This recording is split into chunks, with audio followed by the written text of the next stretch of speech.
The blinding lights of the Valdos ceremonial hall made Bobby squint as he adjusted his formal diplomatic attire. 20 years of interstellar negotiations had prepared him for many things, but not for the imposing presence of the Valdari. Their towering, muscular frames and violet-tinged skin made even the most seasoned diplomats nervous. "Ambassador Robert Maxwell," announced the Valdari herald, his deep voice echoing through the vaulted chamber, "representative of Earth Alliance, bearer of the Treaty of Non-Aggression and Trade." Bobby straightened his spine and walked forward with measured steps. The Valdari civilization was known throughout the galaxy as fearsome warriors, but also as beings of strict honor and tradition. One misstep in protocol could undo months of careful preparation. At the end of the long hall, seated upon an ornate throne of polished obsidian and silver, was Matriarch Vela. Her commanding presence was enhanced by the intricate battle scars that adorned her face like a living map of victories. Behind her stood 3 tall, proud Valdari females, her daughters, each bearing the distinctive crest of the ruling house on their ceremonial armor. "The matriarch welcomes Earth's emissary," translated the herald. "She presents her daughters, Kaida, the strategist, Zara, the empath, and Vesa, the warrior." Each daughter stepped forward as her name was called. Kaida's piercing gaze seemed to calculate 1,000 possibilities at once. Zara's eyes reflected a depth of understanding that was almost unsettling. Vesa's stance betrayed her barely contained energy, like a predator ready to pounce. "The honor is mine, matriarch," Bobby replied with a formal bow. "Earth extends its hand in friendship and mutual prosperity."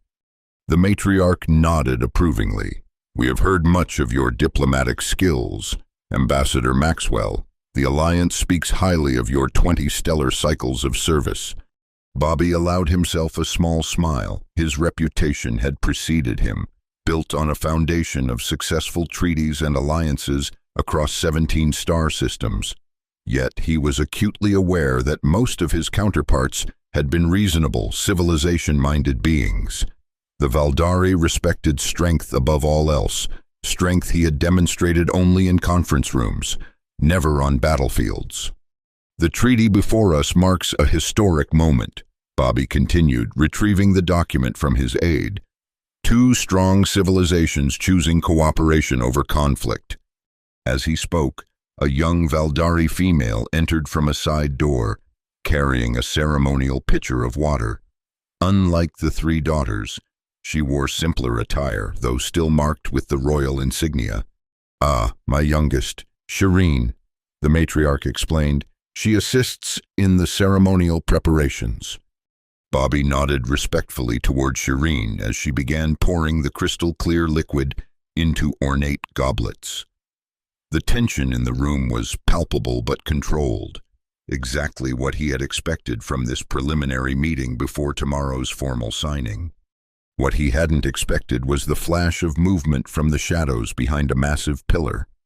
His trained diplomatic eye caught it first, the subtle displacement of light that betrayed an active camouflage system. Then came the metallic glint of a weapon being raised, aimed directly at Shireen. 20 years of diplomatic service had honed Bobby's instincts. Without conscious thought, he lunged forward, grabbing the water pitcher from Shireen's hands. In one fluid motion, he hurled it toward the shimmer in the air. The pitcher shattered against an invisible form, revealing the outline of an assassin as water cascaded over the camouflage field. The disruption exposed not 1 but 3 figures, each armed with plasma rifles. "Ambush!" shouted Vesa, reaching for her ceremonial blade. The first assassin fired, the plasma bolt sizzling through the air where Shireen had stood a moment before. Bobby had already pulled her down behind the ceremonial table, his body shielding hers. The matriarch's guards surged forward, but they were too far across the vast hall. The assassins had positioned themselves perfectly, blocking the main entrance with their line of fire. Bobby's mind raced. The assassins were between them and the exit. Their weapons were trained on the royal family. The guards wouldn't reach them in time. His eyes darted upward to the massive crystal chandelier hanging directly above the assassins. In that split second, he formulated a desperate plan. "Kaida," he shouted to the strategist's daughter, "the plasma rifles, their beams refract through crystal." Understanding flashed in Kaida's eyes. Without hesitation, she grabbed a ceremonial shield from the wall and positioned it at a precise angle. "Vesa, the chandelier supports," Bobby called out. The warrior daughter needed no further instruction. With lightning speed, she hurled her blade at the metal chains holding the enormous fixture. As the first assassin fired again, Kaida's shield intercepted the blast, redirecting it through the falling crystal chandelier. The beam split into dozens of deadly rays, creating a lethal web of light that caught the second assassin in its path. The massive chandelier crashed down upon the third attacker, while the royal guards closed in on the first. In mere seconds, the threat had been neutralized, though not without damage. The ceremonial hall was in disarray, with shattered crystal everywhere and the acrid smell of plasma discharge filling the air. Bobby helped Shireen to her feet, checking her for injuries. "Are you hurt?" he asked, his diplomatic composure momentarily forgotten in the chaos. She shook her head, violet eyes wide with shock and gratitude. A heavy silence fell over the hall as the matriarch rose from her throne, her gaze fixed on Bobby.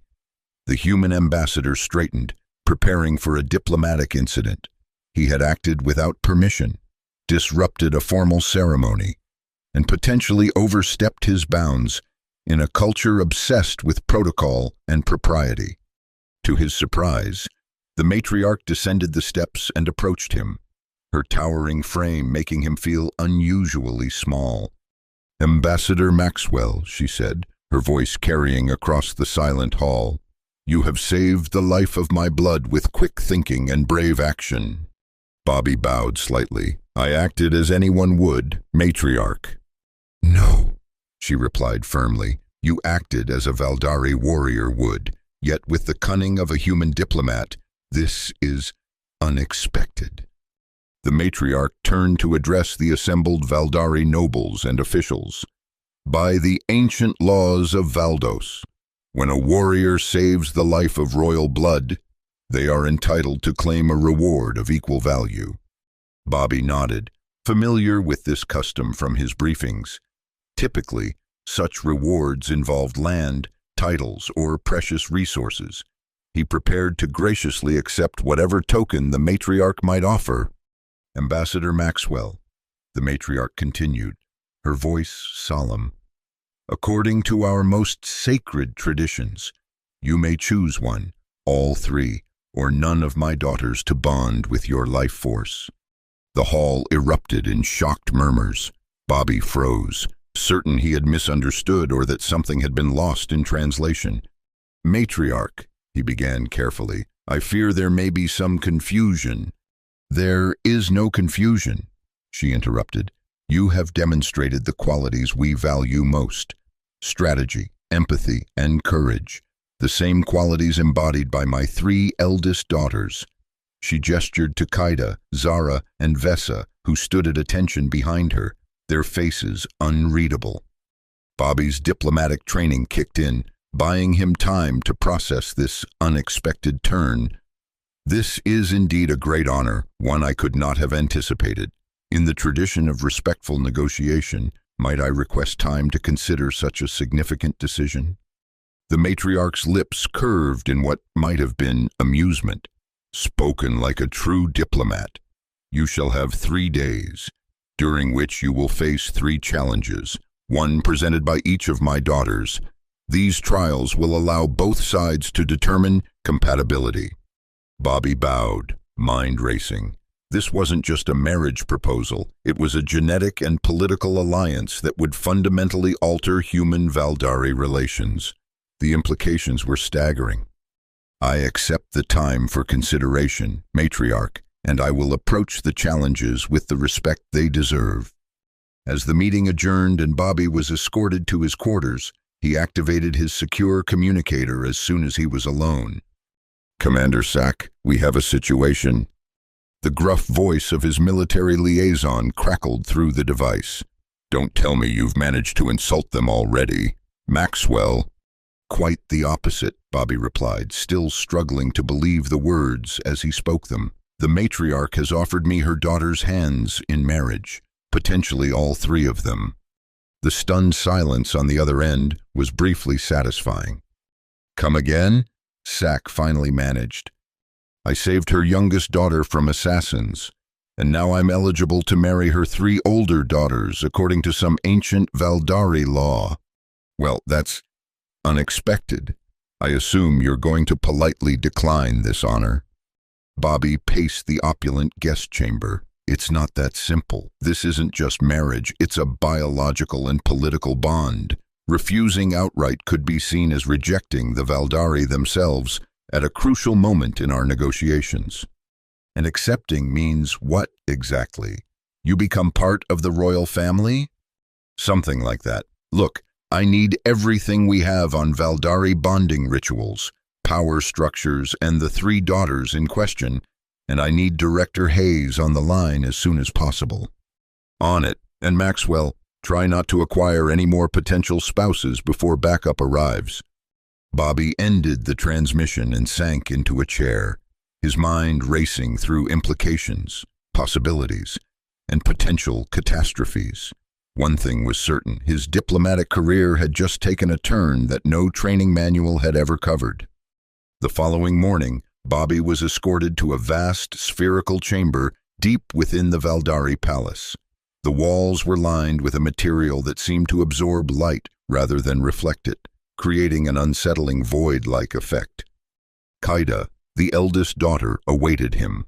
Her tall, athletic frame was adorned with formal military attire rather than ceremonial garb, signaling the seriousness of what was to come. "Ambassador," she greeted him with a precise nod. "My challenge tests your strategic mind. The matriarch values this quality above all others, for it is how we have survived countless generations of warfare." With a gesture of her hand, the dark walls of the chamber suddenly illuminated, transforming into a three-dimensional strategic display. Bobby found himself standing in the middle of a miniature star system, complete with planets, moons, and three distinct fleets of spacecraft. "This is a recreation of the Battle of Nexus Prime," Qaida explained, "a three-faction conflict that nearly destroyed our civilization 4 centuries ago. You will take the role of Fleet Commander Alpha, surrounded by enemies with superior numbers." Bobby studied the holographic ships with growing concern. His military knowledge was theoretical at best, gleaned from briefings and simulations rather than actual combat experience. "The objective is survival with minimal casualties," Qaida continued. "Not victory. That would be impossible with the resources at hand. Show me how you think, Ambassador." The simulation began without further warning. Enemy fleets moved into aggressive formations, their intentions clear: total annihilation of Bobby's forces. He took a deep breath and focused. This wasn't so different from multi-party negotiations. He reasoned: identify motivations, find leverage points, create unexpected alliances. "Fleet Gamma appears to be protecting this gas giant," he observed aloud. "A resource of some kind?" Qaida's expression remained neutral, but her eyes flashed with interest. "Fleet Beta is positioning for a pincer movement," Bobby continued. "They expect me to retreat toward the asteroid field." Instead of retreating, Bobby ordered his ships into an unusual formation, clustering them near a small moon. Both enemy fleets adjusted their approach, clearly anticipating an ambush or trap. "Now," Bobby commanded, and his virtual fleet suddenly scattered in all directions, but primarily toward Fleet Gamma's prized gas giant. "You sacrifice your unified defense?" Qaida questioned, one eyebrow raised. "I'm creating a more valuable target than my fleet," Bobby replied, watching as Fleet Beta diverted to intercept his ships approaching the gas giant. As he predicted, the two enemy fleets began firing upon each other as Beta crossed into Gamma's defensive perimeter. Meanwhile, Bobby's scattered forces regrouped at a predetermined point, safely away from the main conflict. The simulation continued for hours, with Bobby employing increasingly unorthodox tactics. He never engaged in direct confrontation, instead manipulating the environment and his opponent's expectations to create opportunities for escape and small tactical victories. When the simulation finally ended, his fleet had suffered losses but remained largely intact, an outcome the historical record had deemed impossible. Qaeda studied him with newfound respect. "You fight like water, not like fire," she observed, "flowing around obstacles rather than burning through them." "Diplomacy has taught me that direct confrontation rarely yields the best results," Bobby replied, "especially when outmatched." "An unexpected approach, yet effective," Qaeda conceded. "You have passed my challenge, Ambassador, but strategy alone does not make a worthy bondmate." As Bobby was escorted from the chamber, he caught Qaeda watching him with an intensity that suggested she was reevaluating all her previous assessments of human capabilities. The second challenge came that afternoon, in a small, intimate garden chamber filled with lush, alien vegetation. Zara, the middle daughter, waited for him beside a reflecting pool. Unlike her warrior sisters, she wore flowing robes of deep purple, her posture more relaxed yet somehow more intimidating in its quiet confidence. "Ambassador Maxwell," she greeted him, her voice melodious, "my challenge is different from my sister's. I test not your mind, but your heart." Bobby approached cautiously. "I'm ready, though I admit I don't know what to expect." Zara smiled mysteriously. "Few do. Please, sit with me." As they sat on smooth stone benches facing each other, Zara explained, "The Valdari are known as warriors, but few outsiders understand that our greatest strength lies in emotional control and empathy. We must understand our enemies to defeat them, and our allies to protect them." She placed a small device between them, which projected a holographic scene of two Valdari religious factions engaged in heated argument. "These are the sects of eternal light and cosmic balance," she explained. "They have been in conflict for generations over philosophical differences that may seem trivial to an outsider. Your challenge is to mediate their dispute and find common ground." Bobby leaned forward, studying the simulation. "These aren't real people. They are programmed with the actual beliefs, emotional patterns, and historical grievances of the sects." Zara replied, "I assure you, they will respond as authentically as their living counterparts would." For the next several hours, Bobby immersed himself in Valdari religious philosophy, listening intently as the holographic representatives argued their positions. Unlike the strategic challenge, where he could rely on objective analysis, this required deep cultural understanding and emotional intelligence. He noticed that Zara watched him closely, not just observing his techniques but his reactions, his frustration when communication broke down, his satisfaction when finding points of connection, his genuine curiosity about their beliefs. "You're testing my patience as much as my mediation skills," he observed during a brief recess. Zara smiled. "Bonding is lifelong.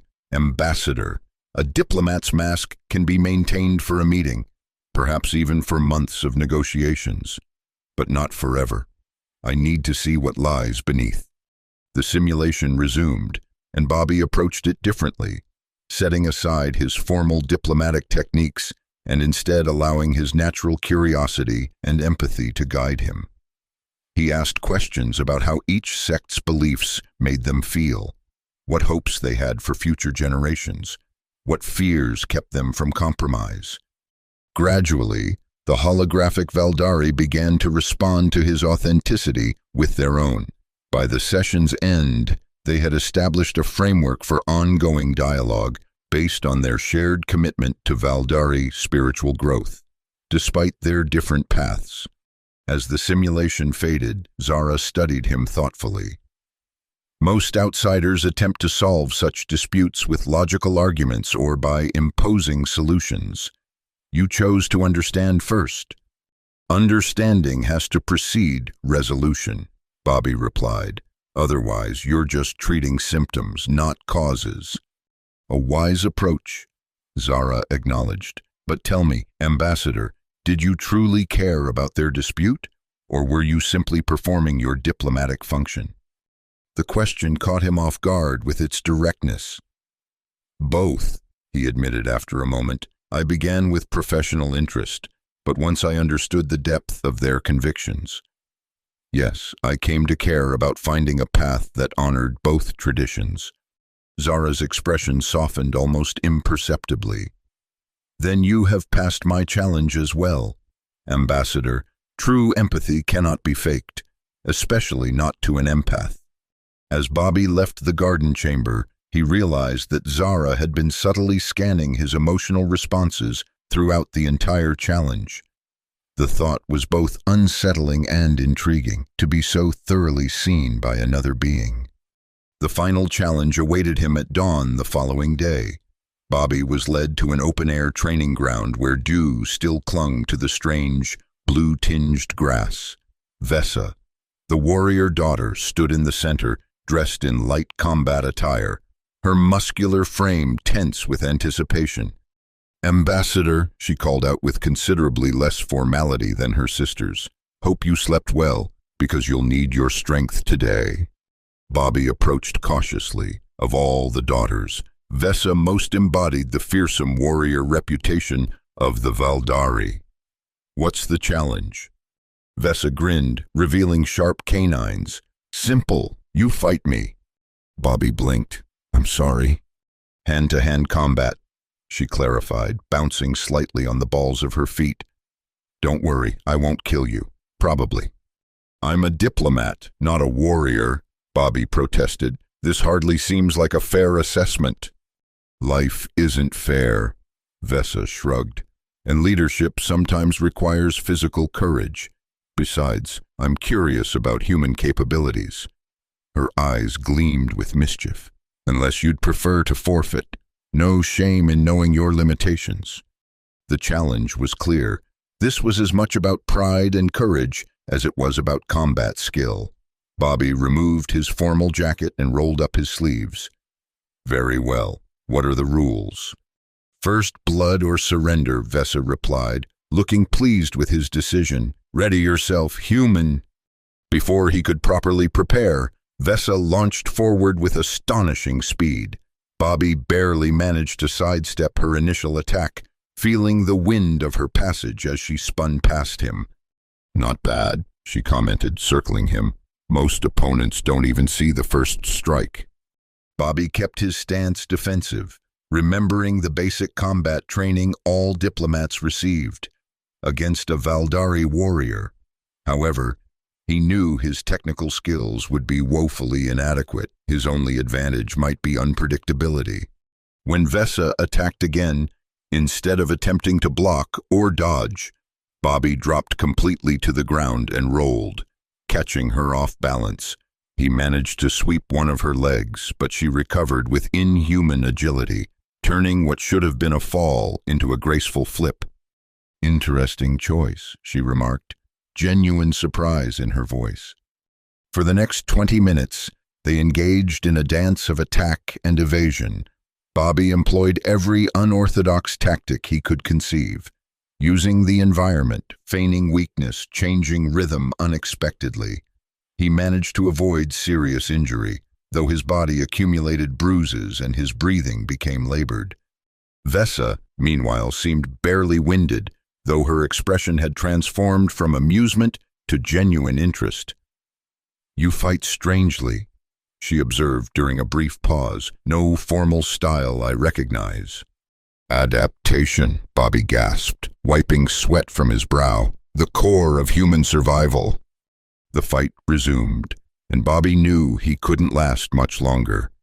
In a final, desperate maneuver, He allowed Vesa to corner him against a stone planter, feigning exhaustion. When she moved in for the finishing strike, he grabbed a handful of soil and flung it, not at her eyes as she clearly expected, but at the ground between them, creating a cloud of dust. In that moment of confusion, he darted past her guard and managed to place his hand against her throat, not a strike, but a touch that, had he been armed, could have been lethal. They froze in that position, Bobby's hand at her throat, her fist stopped mere centimeters from his solar plexus in a counter-strike that would have incapacitated him. For a tense moment, neither moved. Then Vesa did something unexpected. She laughed, a full-throated sound of genuine delight. "Well fought, human," she exclaimed, stepping back and offering a warrior's salute. "You knew you couldn't beat me with strength or skill, so you used the only advantages you had, creativity and the willingness to appear weak until the perfect moment." Bobby returned the salute, though his arm trembled slightly with exertion. "Does that mean I pass?" "Pass?" Vesa grinned. "This is the most fun I've had in a training session in years. Most Valdari would rather die than employ such unconventional tactics. It's refreshing." As they walked back toward the palace, Vesa added more seriously, "You showed courage facing a superior opponent, wisdom in choosing your battles, and honor in your restraint. Yes, Ambassador, you pass." By midday, Bobby had been summoned to the throne room where the matriarch awaited him.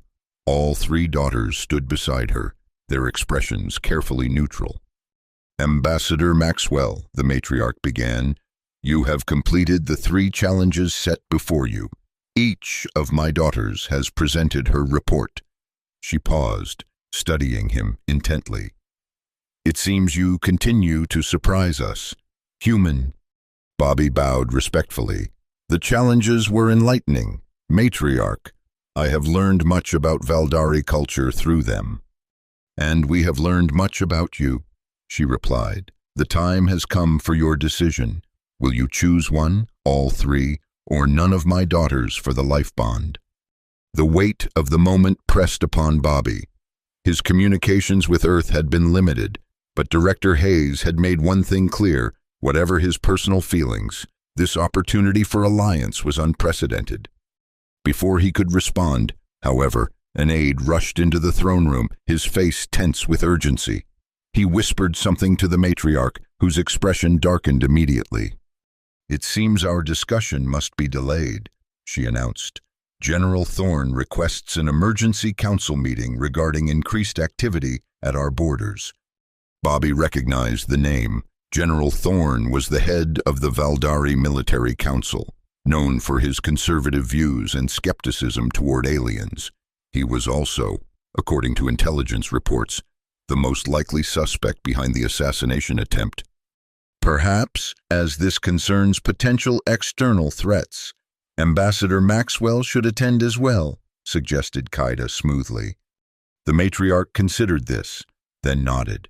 "Yes, if we are to consider a bond, he should be privy to our security concerns." As they proceeded to the council chamber, Bobby exchanged a meaningful glance with Qaida. They both suspected that whatever emergency Thorne had declared was directly related to the pending alliance. The council chamber was already filled with military and civilian leaders when they arrived. General Thorne, a massive Valdari with battle scars even more extensive than the matriarch's, stood at the head of the table. His expression darkened visibly when he saw Bobby enter with the royal family. "Matriarch," he acknowledged with a stiff bow, "I was not informed that the human would be joining us." "Ambassador Maxwell is here at my invitation, General," the matriarch replied coolly, "as a potential bondmate to the royal house. He has the right to attend." Murmurs spread through the assembled council members. Clearly, news of Bobby's potential bonding had not yet circulated widely. Thorne's jaw tightened, but he proceeded with his report. "Our border sensors have detected unusual activity in the Kelvar sector. Initial readings suggest human alliance ships moving beyond the established neutral zone. Bobby frowned. That's impossible. I received no reports of fleet movements before my arrival. Are you suggesting our sensors are malfunctioning, Ambassador? Thorne asked, with barely concealed hostility. I'm suggesting there may be another explanation, Bobby replied evenly. Perhaps a third party attempting to disrupt our negotiations. Thorne slammed his fist on the table. Always excuses. This is precisely why the bonding proposal is dangerous folly. Humans cannot be trusted. They smile while positioning their fleets for attack. The chamber erupted in argument, with council members taking sides. Bobby noticed that the divisions seemed to fall along pre-existing political lines, rather than based on the current evidence. Throughout the heated debate, Bobby observed Thorne carefully. The general's outrage seemed calculated, his arguments too prepared for what was supposedly a sudden emergency. Glancing at Qaeda, he could see she had noticed the same inconsistencies. When a momentary lull fell in the argument, Bobby spoke up. General, may I examine these sensor readings personally? As Earth's representative, I have authorization codes that can verify whether these are indeed Alliance vessels. Thorne hesitated, clearly caught off guard by the request. The readings are classified. I override that classification, the matriarch interrupted. Ambassador Maxwell will examine the data immediately. As Bobby was escorted to the sensor array control room, Qaeda fell into step beside him. You suspect deception, she said quietly. Don't you? He replied. The timing is too convenient. Indeed, Thorne has opposed the treaty from the beginning. He believes the Valdari should conquer rather than cooperate. In the control room, Bobby carefully examined the sensor data. With his diplomatic authorization codes, he was able to cross-reference the signatures with the Human Alliance Fleet Registry. These aren't Alliance ships, he concluded after several minutes. The warp signatures are simulated, close enough to fool standard scans, but the harmonic patterns are wrong. Could they be modified human ships? Asked the Valdari technician. Possible, but unlikely, Bobby replied. More probably, they're remote drones programmed to mimic our signature patterns. To what purpose? Qaeda questioned, though her expression suggested she already knew. To create exactly this situation, suspicion and fear, on the eve of our treaty signing. As they returned to the council chamber to present their findings, Bobby pulled Qaeda aside. There's more to this than just opposition to the treaty. The assassination attempt. Now this false flag operation, Thorne is playing a deeper game. Qaeda nodded grimly. My thoughts exactly. We need evidence of his involvement. I may have a way to get it, Bobby said, lowering his voice further, but I'll need your help, and your sister's. When they rejoined the council, Bobby presented his analysis, effectively debunking Thorne's crisis. The general's face remained impassive, but Bobby could see the calculation behind his eyes. This setback wouldn't stop whatever he had planned next. As the council meeting adjourned, Bobby approached the matriarch. With your permission, I'd like to delay my bonding decision until tomorrow. These security concerns should be fully resolved before such an important step is taken. The matriarch studied him intently, then nodded. A prudent request. Ambassador, the ceremony will be scheduled for tomorrow evening. That night, in the privacy of his quarters, Bobby met secretly with all three daughters. I believe General Thorne is planning a coup, he told them without preamble. The assassination attempt on Shireen, the false alarm today. They're steps in a larger strategy to undermine your mother's authority and prevent our alliance. Bold accusations, Zara observed. What evidence do you have? Patterns, Bobby replied. And this? He produced a small device Commander Sack had smuggled to him, an advanced scanner designed to detect Valdari communications. During the council meeting, Thorne received 7 encrypted transmissions from somewhere within the palace. That's unusual operational security for a routine meeting. Vesa leaned forward eagerly. So we confront him with this? Not yet, Bobby cautioned. We need more. I propose a trap, using myself as bait. The three sisters exchanged glances. Explain, Kaida prompted. Tomorrow, I'll announce that I'm rejecting the bonding offer in favor of a traditional treaty. If Thorn is planning to use our alliance as justification for a coup, he'll need to accelerate his timeline. You're willing to risk yourself? Zara asked, studying his emotions carefully. It's the most efficient solution, Bobby replied. As a rejected suitor, I'll have fewer guards and be a natural target. Meanwhile, you three can track Thorn's movements and communications. I like this human more by the hour, Vesa grinned. He thinks like a warrior. There's significant risk, Kaida pointed out. If Thorn's forces move against you, we may not be able to intervene in time. Then I'll have to be convincing enough to keep myself alive until you can, Bobby said with more confidence than he felt. Do we have an agreement? The three sisters looked at each other, some unspoken communication passing between them. Finally, Kaida nodded. We will help you expose Thorn's treachery. But know this, human, if you die in the attempt, we will avenge you quite thoroughly. That's comforting, Bobby replied with a wry smile. The following morning, Bobby formally requested an audience with the matriarch. In the throne room, before the assembled court, he delivered his prepared statement. Matriarch Vela, I am deeply honored by the opportunity to bond with your daughters. Each has proven herself exceptional in her own right. However, after careful consideration, I must respectfully decline this honor. Gasps and murmurs spread through the court. The matriarch's expression remained impassive, though Bobby thought he detected a flicker of surprise. I believe, he continued, that our civilizations are not yet ready for such an intimate alliance. Instead, I propose we proceed with the original treaty, building trust through trade and mutual defense before considering deeper connections. The matriarch was silent for a long moment. Then, with regal composure, she nodded. Your decision is accepted, Ambassador Maxwell. While disappointed, we respect your choice. From the corner of his eye, Bobby caught General Thorn's reaction, a brief, satisfied smile quickly masked by formal solemnity.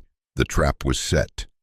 Throughout the day, Bobby made himself visible but vulnerable, walking the palace grounds with minimal security, appearing distracted and troubled.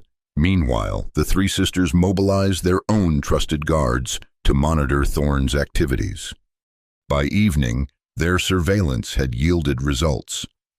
Kaida slipped into Bobby's quarters through a secret passage, her expression grim.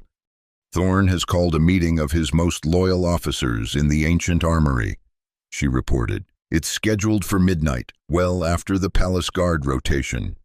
Perfect, Bobby replied. Can you get me inside? It's extremely dangerous, she warned. The armory has only one entrance, and Thorn's followers will be armed, which makes it the perfect place to catch them in the act of conspiracy. Bobby pointed out, I need to hear Thorn's plans directly if we're to convince your mother of his treachery. After further discussion, they devised a plan. Vesa, using her knowledge of the palace's defensive systems, would create a distraction to thin out Thorn's perimeter guards. Zara would accompany Bobby, using her empathic abilities to sense approaching dangers. Kaida would position loyal troops nearby, ready to intervene when they had gathered sufficient evidence. As midnight approached, Bobby found himself crawling through a narrow maintenance shaft behind the palace walls, following Zara's silent form ahead of him. The passage was designed for the Valdari equivalent of electronic conduits, making it painfully tight for his human frame. We're directly above the armory now, Zara whispered, pointing to a small grate in the floor of the shaft. They should be arriving soon. Through the grate, Bobby could see the ancient weapons displayed on the walls, ceremonial blades, energy weapons from previous technological eras, and battle standards from historic campaigns. The armory was a museum of Valdari military history, making it a symbolically powerful location for plotting a coup. They didn't have to wait long. General Thorne arrived with 6 senior officers, each bearing the insignia of different military divisions. They spoke in low voices as they gathered around a central table. "The humans' rejection of the bonding is a gift," Thorne was saying. "It proves what I've maintained all along. They see us as inferior, unworthy of true alliance." "What of the matriarch?" asked one officer. "She still favors the treaty." "Vela has grown soft," Thorne replied dismissively.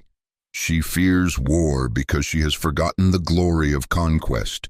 Once we control the palace defenses, she will have no choice but to step aside." "And the daughters?" inquired another. "They will see reason, or they will be contained until they do," Thorne stated coldly. "Either way, the humans must be dealt with first. Their delegation is small, easily eliminated." Bobby felt Zara tense beside him. Her empathic abilities would be detecting the murderous intent behind Thorne's words. "When do we move?" asked the first officer. "Tomorrow, during the treaty signing," Thorne replied, activating a holographic display showing the ceremonial hall. "Our loyal troops will secure these positions. When I give the signal, we eliminate the human delegation and announce that they attempted to assassinate the matriarch." The detailed plan unfolded before them, a comprehensive coup that would not only kill Bobby and his team, but would frame humans for an attack on the Valdari leadership, providing justification for war. Bobby had heard enough. He nodded to Zara, who began to carefully back down the maintenance shaft. They needed to alert Qaeda and organize a counter-response immediately. They had nearly reached the exit point when disaster struck. A section of the aged conduit gave way beneath Bobby's weight, creating a loud metallic groan. Below them, the conspirators fell silent.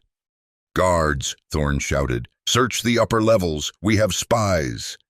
"Run," Zara hissed, abandoning stealth for speed. They scrambled through the maintenance shaft, hearing the sounds of pursuit below. When they reached the exit point, Zara pushed through first, then helped pull Bobby out just as plasma fire began to scorch the shaft behind them. They emerged into a palace corridor, alarms already blaring throughout the complex. "This way," Zara directed, leading Bobby through a series of turns designed to confuse pursuers. "We need to reach the secure communication hub to alert Qaeda." As they rounded a corner, they came face to face with 2 of Thorne's guards. Before Bobby could react, Zara had dispatched them both with precise strikes to neural clusters that left them unconscious but alive. "Impressive," Bobby commented as they continued running. "I'm not just an empath," Zara replied with a hint of pride. They had almost reached the communication hub when Thorne himself appeared at the end of the corridor, flanked by 4 heavily armed guards. "The human spy and the traitorous daughter," he snarled. "How convenient." Zara pushed Bobby behind her, adopting a defensive stance. "The only traitor here is you. Thorne, we heard everything." "What you heard is irrelevant," Thorne replied coldly. "No one will believe a human's word against mine, especially not after his tragic death while attempting to infiltrate our weapons facility." The guards raised their weapons, but before they could fire, the wall beside them exploded inward. Through the debris stepped Vesa, wielding what appeared to be an ancient but very functional heavy weapon from the armory itself. "Sorry I'm late," she grinned, leveling the massive gun at Thorne. "Had to find the right tool for the job." Taking advantage of the distraction, Zara launched herself at the nearest guards, while Bobby ducked into the communication hub. He quickly activated the emergency system, broadcasting their location to Qaeda's forces. The resulting battle was brief but intense. Thorne proved himself a formidable warrior, nearly overwhelming Vesa despite her weapon advantage. It was only when Qaeda arrived with a contingent of loyal guards that the conspirators were finally subdued. As Thorn was restrained, he glared at Bobby with undisguised hatred. "This changes nothing, human. The Valdari will never accept your kind as equals." "That's where you're wrong, General," came the authoritative voice of the matriarch as she entered the corridor, surrounded by her personal guard. "The Valdari respect strength, honor, and wisdom, qualities Ambassador Maxwell has demonstrated repeatedly." She turned to Bobby. "I suspected Thorn's ambitions, but lacked proof of his willingness to move against me directly. You have done our people a great service." Bobby bowed respectfully. "I acted to protect both our peoples. Matriarch, Thorn's plot would have cost countless lives on both sides." "Indeed," she agreed, "and it seems my daughters chose wisely in helping you." She glanced at the three of them with something resembling pride. "Perhaps your earlier decision was premature." Bobby straightened, meeting her gaze directly. "It was a tactical deception, matriarch, designed to draw out the conspiracy. My true answer regarding the bonding has yet to be given." The matriarch's eyes widened slightly, a rare display of surprise from the formidable leader. "Then the offer remains open. Ambassador, what is your decision?" The following evening, the great ceremonial hall had been restored to its former glory. The broken chandelier had been replaced, the plasma burns repaired, and the entire space filled with representatives from both Valdari and human delegations. Bobby stood before the matriarch's throne, dressed in a formal uniform that combined human diplomatic attire with elements of traditional Valdari ceremonial armor, a symbolic fusion of their cultures. "Ambassador Robert Maxwell," the matriarch announced to the assembled crowd, "you have uncovered treachery within our midst, prevented bloodshed between our peoples, and demonstrated the qualities we value most. The offer of bonding with the royal house of Valdos stands before you. What say you?" Bobby took a deep breath, aware that his next words would reshape the relationship between two civilizations forever. "Matriarch Vela, I have faced challenges presented by each of your daughters. In Qaeda, I found a strategic mind that complements my own. In Zara, I discovered an emotional depth that resonates with human empathy. In Vesa, I encountered a warrior spirit that inspires courage and action." He paused, looking at each of the three daughters who stood beside their mother's throne. Each represents an aspect of strength vital to true leadership. To choose one would be to value that aspect above others, creating imbalance, therefore, with the deepest respect for Valdari tradition and in the spirit of forging the strongest possible bond between our peoples, I choose all three. A murmur ran through the crowd, surprise from the humans, approval from many Valdari. The three daughters stepped forward, their expressions solemn but with unmistakable satisfaction in their eyes. The matriarch nodded, rising from her throne. "The choice is made and accepted. Let the bonding ceremony begin." What followed was unlike anything in human diplomatic history. 3 distinct rituals, each representing a different aspect of the bond. First came the blood bond with Qaeda, a single drop from each participant mixed in a ceremonial bowl, symbolizing the merger of genetic legacy and strategic alliance. Next was the mind bond with Zara, a meditative trance during which Bobby felt the faintest touch of her consciousness against his own, creating a bridge of understanding that transcended language. Finally, the spirit bond with Vesa, a ritual combat dance that ended with synchronized movement rather than victory or defeat, representing the harmony of action between different beings. Throughout the ceremony, Bobby was acutely aware of the historic nature of what was transpiring. This was no mere marriage or political alliance. It was a fundamental intertwining of 2 species' futures. When the ritual concluded, the matriarch presented Bobby with a ceremonial crown bearing the insignia of the royal house.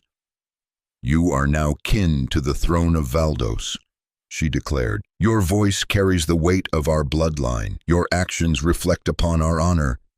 The treaty signing that followed seemed almost anticlimactic after the bonding ceremony, though its political importance was no less significant.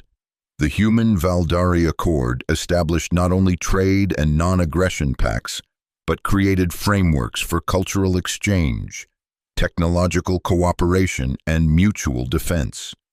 As the formal proceedings concluded and the celebration began, Bobby found a moment alone with his 3 new bondmates. "So," Vesa said with her characteristic directness, "was this always your plan, to bond with all 3 of us?" Bobby smiled. "Honestly, when your mother first made the offer, I was planning to find a diplomatic way to decline without causing offense." "What changed your mind?" Kaida asked, her analytical gaze assessing him. "You did," he replied simply. "Each of you.